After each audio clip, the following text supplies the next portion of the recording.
in the vast archives of Yale University's Voynich Rare Book and Manuscript Library, there lies a book unlike any other. It's small, unassuming, bound in soft vellum, but within its pages lies one of history's greatest unsolved mysteries. This is the story of the Voynich Manuscript. For over a century, the world's most brilliant mind cryptographers, linguists, historians, and even artificial intelligence have tried to decipher its code, and every single one has failed. What makes this 240-page book so impenetrable? Is it a lost language, an elaborate code, or the most brilliant hoax ever conceived? Let us travel back to 1912.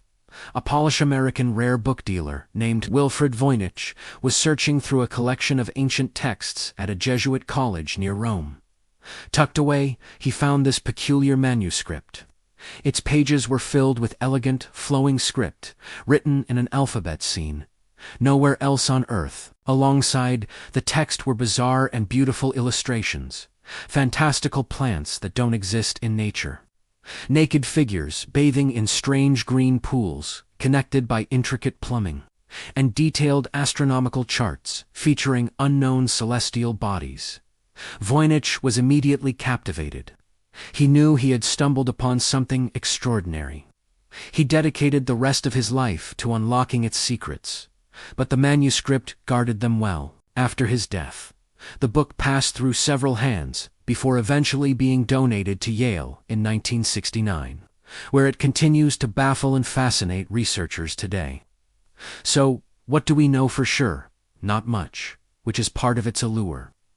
Carbon dating of the vellum pages places its creation somewhere in the early 15th century, between 1404 and 1438. This timing puts it right in the middle of the Italian Renaissance, a period of incredible artistic and scientific discovery. The ink and pigments are consistent with materials used during that era, confirming it's not a modern forgery. The text itself flows from left to right, and handwriting analysis suggests it was written by at least 2 different scribes who were fluent in whatever this language is.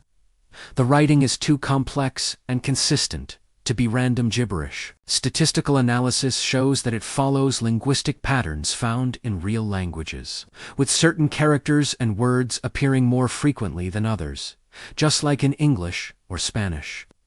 The manuscript is broadly divided into 6 sections based on its illustrations. First, we have the herbal section, filled with drawings of plants. But here's the catch. Almost none of these plants have been identified. Some look like composites of different real-world species, while others seem purely imaginary. It's like a botanist's dream, or perhaps a nightmare. Next is the astronomical section. This part features circular diagrams resembling zodiacs and star charts. We see suns, moons, and constellations, but they are arranged in ways that don't match any known astronomical system. Are we looking at the sky from a different world, or just a highly symbolic representation of our own? Then comes the most enigmatic part, the balneological section. This is where we find those intricate drawings of small naked figures, mostly women, bathing in a network of pools and tubes. The green liquid they are soaking in is a mystery. Is it a depiction of alchemy, a medical treatise on hydrotherapy, or some forgotten ritual? The imagery is both graceful and deeply strange.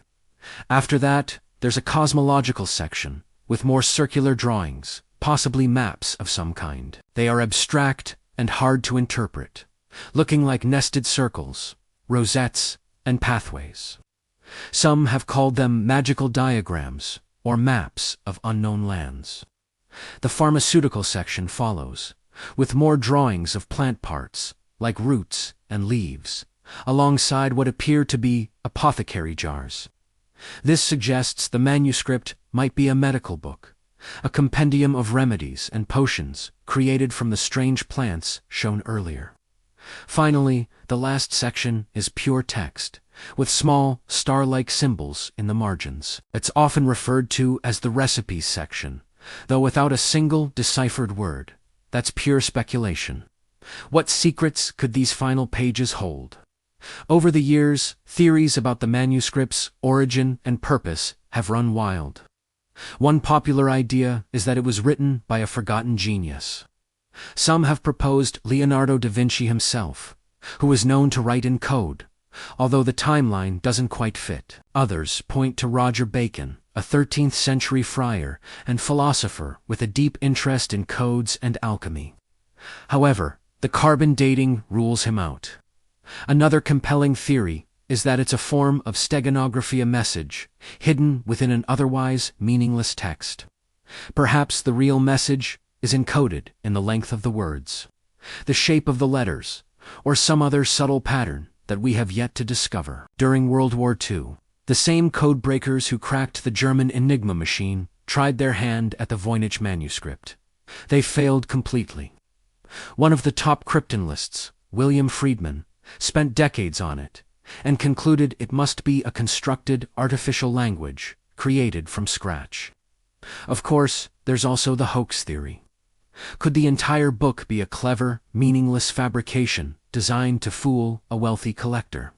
The prime suspect for this theory is often Wilfred Voynich himself. However, a letter discovered in 2009, dated 1666, proves the manuscript existed long before Voynich found it. This letter, from a Prague scholar to a Roman polymath, mentions that the book once belonged to the Holy Roman Emperor Rudolph II, a known collector of curiosities and arcane knowledge. The letter even claims the emperor paid 600 gold ducats for a tough fortune at the time, believing it was the work of Roger Bacon. So if it's not a modern hoax, could it be an old one? Creating such an intricate fake in the 15th century would have required an immense amount of time, skill, and resources, all for a prank that the creator would never see pay off. The linguistic patterns within the text make a simple gibberish hoax seem unlikely. It's too structured, too consistent. In recent years, artificial intelligence has entered the fray. Researchers have fed the entire manuscript into powerful machine learning algorithms.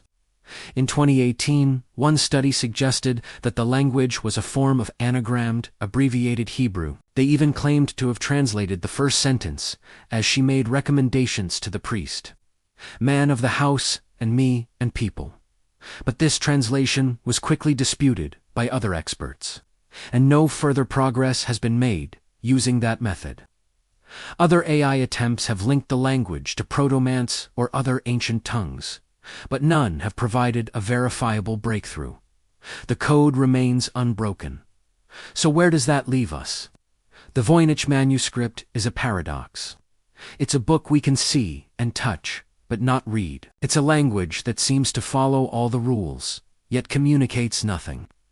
It could be the lost medical knowledge of a forgotten culture, a detailed guide to an alchemist's great work, a deeply personal diary written in a private language, or a work of fiction from a world that never was.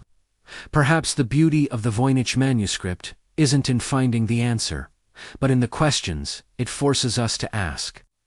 It reminds us that for all our knowledge, for all our technology, there are still mysteries in this world that defy explanation. It stands as a silent testament to the limits of our understanding, a puzzle box handed down through the centuries, waiting for the right key. What do you think? Is it an unbreakable code, a lost language, or the most elaborate practical joke in history? Let me know your theories in the comments below. The truth is still out there, hidden within these strange and beautiful pages. Thanks for joining me on this journey into the unknown. If you enjoyed this dive into one of history's greatest enigmas, be sure to like this video and subscribe for more mysteries from the past. See you next time.